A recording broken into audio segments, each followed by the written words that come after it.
मैं कुमोद सर। आज मैं बायोलॉजी चैप्टर 3 का ऑब्जेक्टिव लेकर हाजिर हूँ। चलिए सवाल को शुरू करते हैं। निम्नलिखित में से कौन पुनरुद्भवन का उदाहरण है? तो हाइड्रा जो है पुनरुद्भवन का उदाहरण है। पराग कोश से क्या पाए जाते हैं? तो पराग कोश में पराग कण पाए जाते हैं। पराग कोश में पराग कण पाए जाते हैं। निम्नलिखित में से कौन कृत्रिम कायिक प्रवर्धन की एक विधि है? तो बता दें कि इसका आंसर है कलम लगाना, दाब लगाना, कलम बंधन, इनमें से सभी। ऑप्शन नंबर डी जो है हमारा सही जवाब है। फूल विकसित अंडाशय कहलाता है, पूर्ण विकसित अंडाशय कहलाता है, तो अंडाशय फल कहलाता है। पूर्ण विकसित अंडाशय फल कहलाता है। निम्नलिखित में से कौन पराग कोश में पाया जाता है? निम्नलिखित में से कौन पराग कोश में पाया जाता है? तो परागकण। पराग कोश के अंदर क्या पाया जाता है? परागकण। अलैंगिक जनन की विधि है। निम्न में अलैंगिक जनन की विधि है बीजाणु जनन, मुकुलन, विखंडन, इनमें से सभी। ऑप्शन नंबर डी जो है सही जवाब है। पौधे में जनन अंग कहाँ पाए जाते हैं? पौधे में जनन अंग पुष्प में पाए जाते हैं। ऑप्शन नंबर सी जो है सही जवाब है। बीज विकसित होकर होता है, बीज विकसित होकर बनता है तो बीजांड से। बीज विकसित होता है कहाँ से होता है? बीजांड से। पक्षियों द्वारा होने वाले पराग कोश को क्या कहते हैं? पक्षियों द्वारा होने वाले परागन को क्या कहते हैं? तो पक्षियों द्वारा होने वाले परागन को कीट परागन कहते हैं। तो इसमें से कीट परागन नहीं है, तो ऑप्शन के अनुसार देख लीजिए। ऑप्शन के अनुसार हो जाएगा ऑर्निथोफिली। पक्षियों द्वारा परागन को क्या कहते हैं? ऑर्निथोफिली कहते हैं। उत्तक संवर्धन में पादप को उगाया जाता है। उत्तक संवर्धन में पादप को उगाया जाता है कैलस से। किससे उगाया जाता है? कैलस से उगाया जाता है।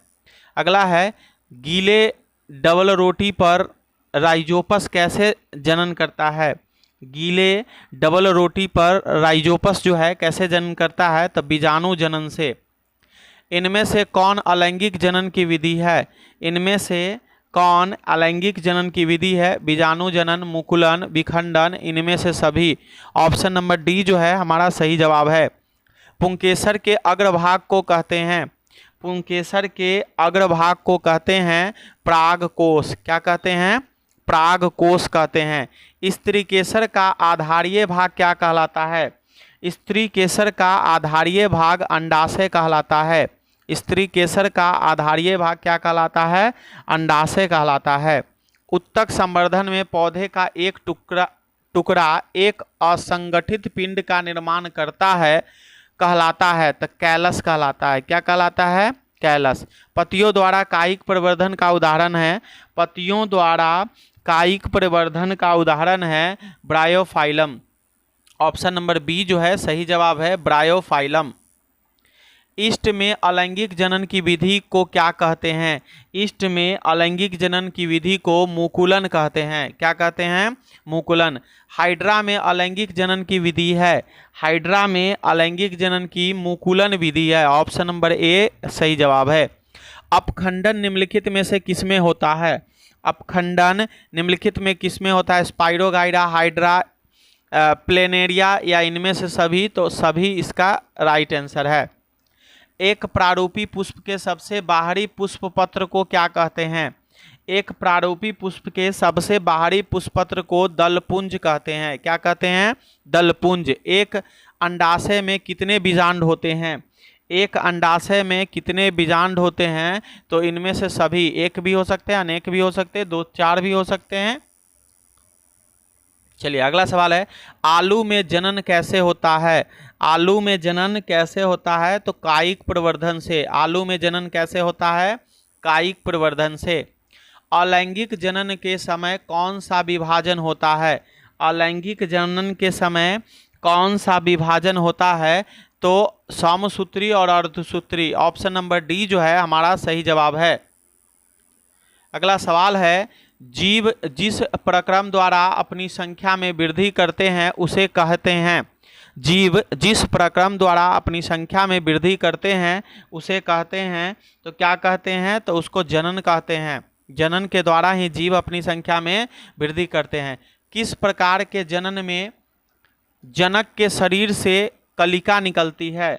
किस प्रकार के जनन में जनक के शरीर से कलिका निकलती है? तो मुकुलन द्वारा जनन में। मुकुलन द्वारा प्रजनन किसमें होता है? तो मुकुलन द्वारा प्रजनन ईस्ट में होता है। किस में होता है? ईस्ट में होता है। ऑप्शन नंबर बी जो है सही जवाब है। पुष्पी पौधों में अलैंगिक जनन किसके द्वारा होता है? पुष्पी पौधों में अलैंगिक जनन फूलों के द्वारा होता है। ऑप्शन नंबर सी जो है सही जवाब है। बीज पत्र का क्या कार्य है? बीज पत्र का क्या कार्य है? तो खाद्य संग्रहण करना। अगला सवाल है, अलैंगिक जनन मुकुलन द्वारा होता है। अलैंगिक जनन मुकुलन द्वारा होता है, ईस्ट में होता है। किस में होता है? ईस्ट में होता है। देखिए कितनी बार पूछा गया सवाल है ये। पुष्प में परागकण कहाँ बनते हैं? पुष्प में परागकण कहाँ बनते हैं? पुंकेसर में। ऑप्शन नंबर ए राइट जवाब। हाइड्रा में प्रजनन की विधि निम्नलिखित में से कौन है? हाइड्रा में प्रजनन की विधि निम्नलिखित में से कौन है? तो हाइड्रा में मुकुलन प्रजनन की विधि है।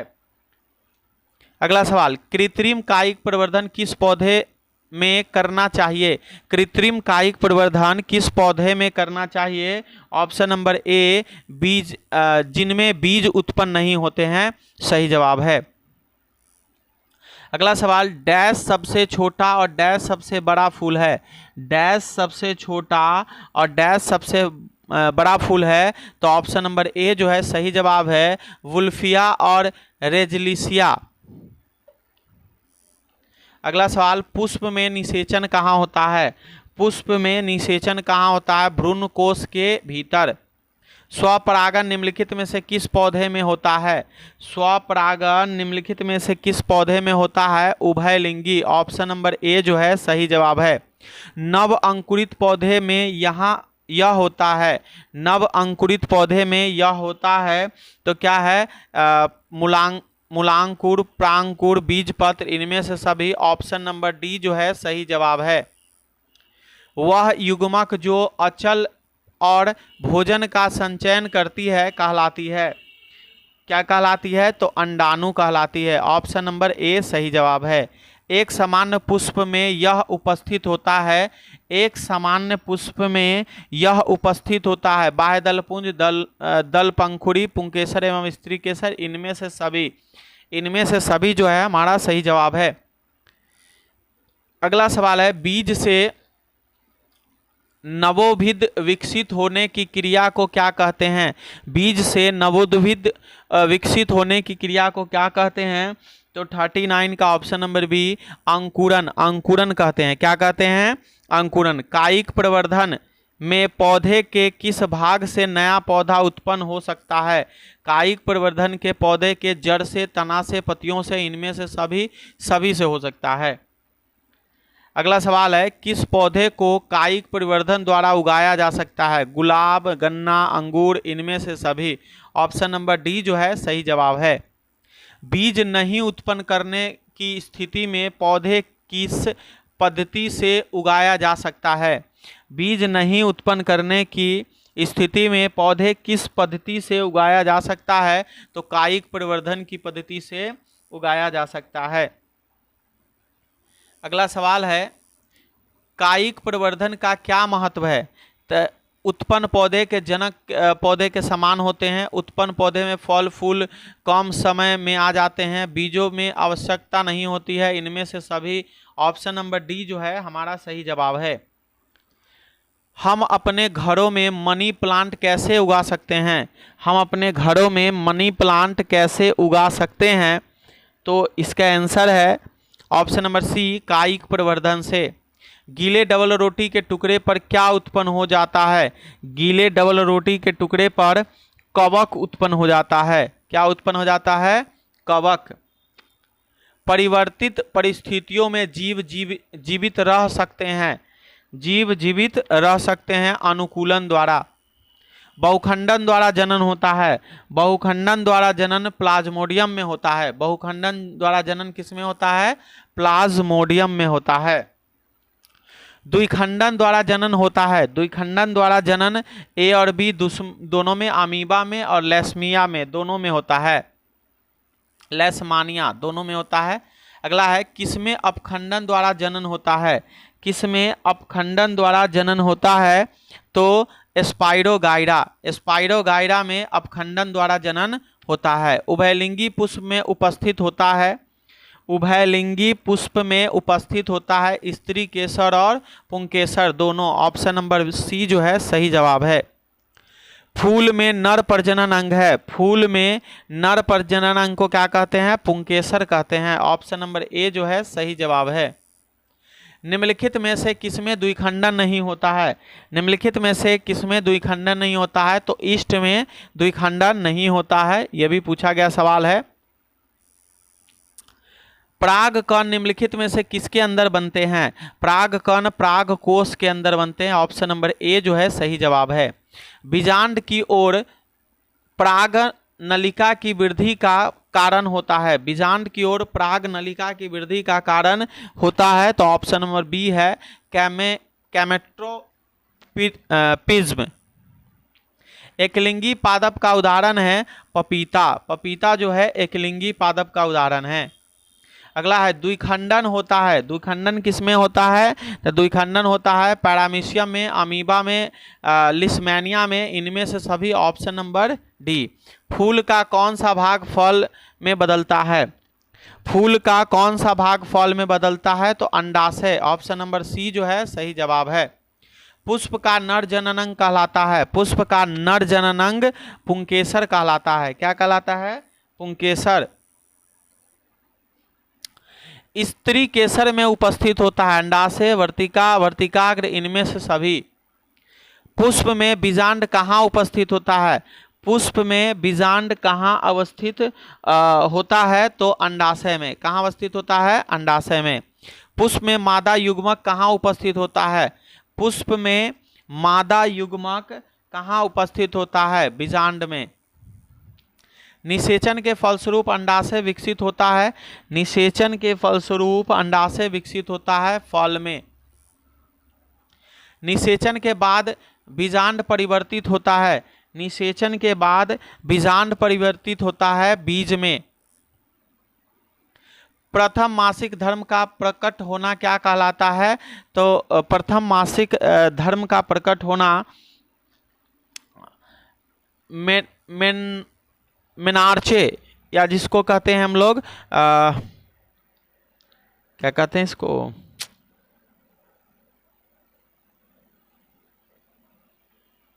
रजोदर्शन, रजोदर्शन भी कहते हैं इसको। मानव युग्मक में लिंग गुणसूत्रों की संख्या होती है, मानव युग्मक में लिंग गुणसूत्रों की संख्या होती है 2। मानव में नर जनन ग्रंथि कहलाता है, मानव में नर जनन ग्रंथि कहलाता है तो क्या कहलाता है? तो वृषण। भ्रूण का विकास होता है, भ्रूण का विकास जो है गर्भाशय में होता है। कहाँ होता है? गर्भाशय में। नर युग्मक एवं मादा युग्मक के संयोजन को क्या बनता है? नर युग्मक और मादा युग्मक के संयोजन से क्या बनता है? जाइगोट। काउपर ग्रंथि का मुख्य कार्य क्या है? काउपर ग्रंथि का मुख्य कार्य क्या है? क्षारीय द्रव स्रावित करना। शीशन ढका होता है, शीशन किससे ढका होता है? तो शीशन ढका होता है प्रीप्यूस से।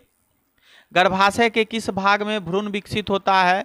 गर्भाशय के किस भाग में भ्रूण विकसित होता है? मुख्य भाग में। ऑप्शन नंबर ए सही जवाब है। शुक्राणु बनता है, शुक्राणु बनता है वृषण में। कहाँ बनता है?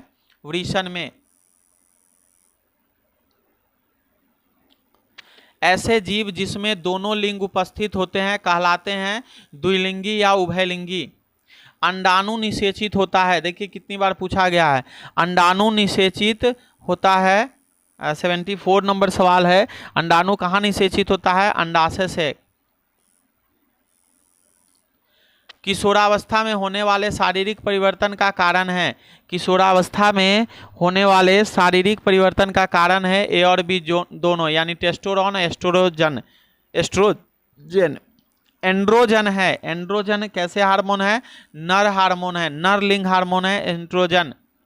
निम्नलिखित में से कौन मादा जनन तंत्र का भाग नहीं है? निम्नलिखित में से कौन मादा जनन तंत्र का भाग नहीं है? शुक्रवाहिका। टेस्टोस्टेरोन स्रावित होता है। टेस्टोस्टेरोन कहाँ से स्रावित होता है? तो वृषण से, नर जनन हार्मोन है। अमीबा में अलैंगिक जनन किस विधि द्वारा होता है? अमीबा में अलैंगिक जनन किस विधि द्वारा होता है? तो विखंडन विधि द्वारा होता है। निम्नलिखित में से कौन एक उभयलिंगी जंतु है? तो केचुआ जो है एक उभयलिंगी जंतु है। निम्नलिखित में से कौन भाग केवल पुरुष जननांग में पाया जाता है? निम्नलिखित में से कौन सा भाग केवल पुरुष जननांग में पाया जाता है? शुक्रवाहिका। ऑप्शन नंबर बी सही जवाब है।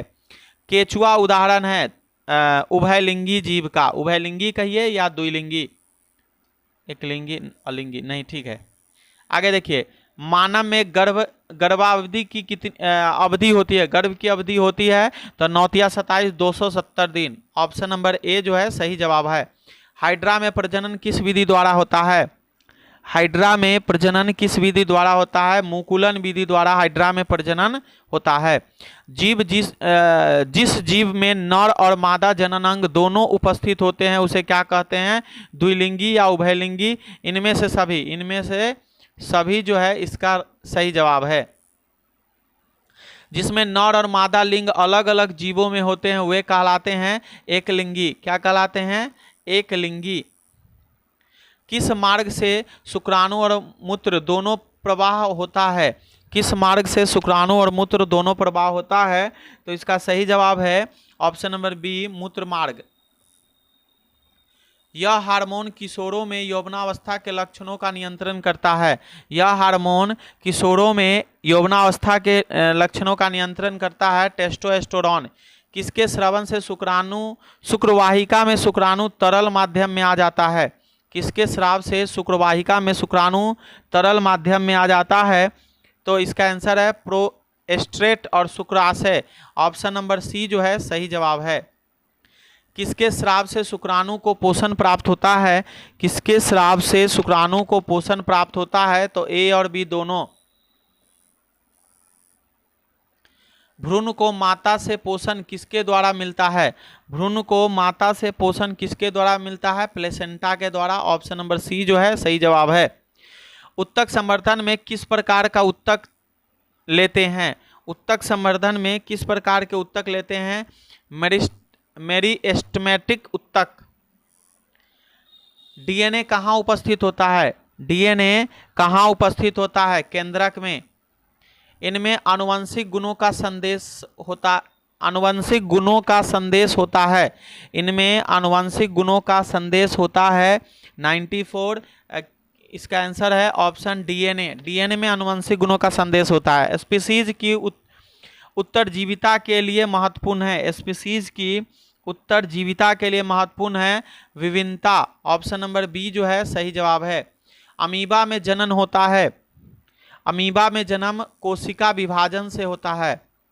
नर के श्रीसन से समजातीय मादा में क्या पाया जाता है? नर के श्रीसन के समजातीय मादा में क्या पाया जाता है? 97 डी, प्रीप्यूस। अगला है गर्भधारण की अवस्था में अंडाणु का निर्माण एवं अंडोत्सर्ग डैश द्वारा होता है। गर्भावस्था की अवस्था में अंडाणु का निर्माण एवं अंडोत्सर्ग डैश होता है? तो नहीं होता है। ऑप्शन नंबर ए सही जवाब है। डीएनए की प्रतिकृति बनना एक डैश प्रक्रिया है। डीएनए की प्रतिकृति बनना एक जटिल प्रक्रिया है। ऑप्शन नंबर बी जो है सही जवाब है। डीएनए की प्रतिकृति बनना एक जटिल प्रक्रिया है। लैंगिक जनन में मुख्य कोशिका विभाजन होता है। लैंगिक जनन में मुख्य कोशिका विभाजन होता है अर्धसूत्री। ऑप्शन नंबर डी जो है सही जवाब है। किशोरावस्था में होने वाले परिवर्तन को क्या कहते हैं? किशोरावस्था में होने वाले परिवर्तन को प्यूबर्टी कहते हैं, यानी कौमार्यावस्था। वृषण कोष का तापमान शरीर के सामान्य तापमान से डैश डिग्री होता है। वृषण कोष का तापमान शरीर के सामान्य तापमान से 2 डिग्री कम होता है। अंडाणु एवं शुक्राणु के गुणसूत्र की संख्या मादा कोशिका की तुलना में, अंडाणु और शुक्राणु में गुणसूत्र की संख्या मादा कोशिका की तुलना में क्या होता है? तो आधी हो जाती है। ऑप्शन नंबर सी जो है सही जवाब है। लिंग गुणसूत्र का पूर्ण जोड़ा पाया जाता है, लिंग गुणसूत्र का पूर्ण जोड़ा पाया जाता है, तो ऑप्शन है लिंग गुणसूत्र का पूर्ण जोड़ा पाया जाता है स्त्रियों में। लैंगिक जनन संचारित रोग है तो एड्स, एड्स जो है लैंगिक जनन संचारित रोग है। यौन परिपक्वता की अवधि को क्या कहते हैं? तो यौन परिपक्वता की अवधि को यौवना आरंभ कहते हैं। डेंगू उत्पन्न करने वाले मच्छर किस तरह के जल में रहता है? डेंगू उत्पन्न करने वाले मच्छर किस तरह के जल में रहते हैं? तो साफ जल में रहते हैं। निम्नलिखित में से कौन लैंगिक जनन संचारित रोग नहीं है? निम्नलिखित में से कौन लैंगिक जनन संचारित रोग नहीं है? टाइफाइड, टाइफाइड जो है लैंगिक जनन संचारित रोग नहीं है। गर्भपात की सुरक्षित अवधि कितनी है? गर्भपात की सुरक्षित अवधि 3 माह। ऑप्शन नंबर ए जो है सही जवाब है। गर्भपात भ्रूण के किस अवस्था में सुरक्षित माना जाता है? गर्भपात भ्रूण के किस अवस्था में सुरक्षित माना जाता है? ब्लास्टूला।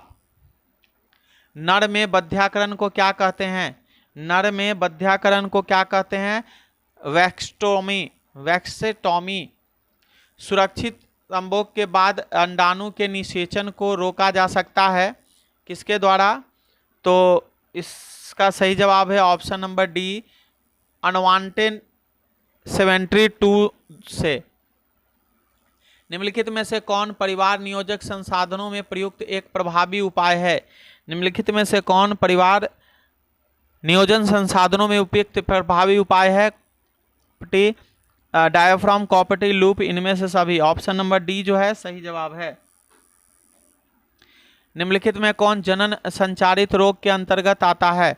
निम्नलिखित में से कौन जनन संचारित रोग के अंतर्गत आता है? इनमें से सभी। निम्नलिखित में कौन परिवार नियोजन की प्राकृतिक विधि है? तो इसका आंसर है ऑप्शन नंबर डी, सभी संयम। इंट्रायूटेराइट उपाय के अंतर्गत कौन आता है? तो इसका आंसर है option number B, copper T. Iodine की कमी से कौन सा रोग होता है? तो आयोडीन की कमी से घेघा रोग होता है। निम्नलिखित में से कौन सा जीवाणु जनित रोग नहीं है? तो निम्नलिखित में से कौन जीवाणु जनित रोग नहीं है? मस्सा। चलिए आज का सेशन समाप्त होता है। ये पार्ट 3 है। ये सारे जो है इंपॉर्टेंट गेस किया हुआ सवाल है, सबको जरूर देखें। चैनल को लाइक, सब्सक्राइब, शेयर करें। धन्यवाद।